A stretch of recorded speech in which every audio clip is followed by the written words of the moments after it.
নমস্কার, দেখছেন কলকাতা টিভি। আমি সুদীপ্ত রয়েছি আপনাদের সঙ্গে। শুরু করছি সংবাদ সারাদিন। প্রথমে যে খবরের দিকে নজর রাখবো, রাজ্যে ফের ইডির অভিযান। দিল্লির প্রতারণা মামলায় হাওড়ার সালকিয়াতে হানা ইডির। মনোজ দুবে নামে এক ব্যক্তির বাড়িতে ইডির হানা। বিস্তারিত জানবো, আমাদের সঙ্গে রয়েছেন আমাদের প্রতিনিধি জগন্নাথ সামন্ত। জগন্নাথ, ঠিক কি ঘটনা ঘটেছে, কি জানতে পারছো?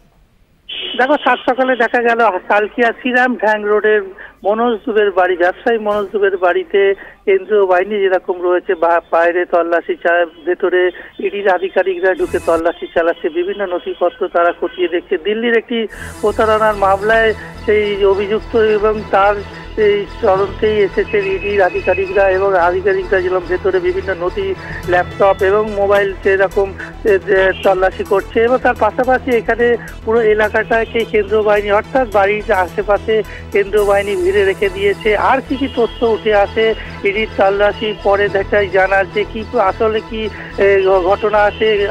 ব্যবসায়ী, প্রচুর ব্যবসায়ী রয়েছে, লরি রয়েছে, মাছের ব্যবসা রয়েছে, বিভিন্ন ব্যবসার সঙ্গে যুক্ত।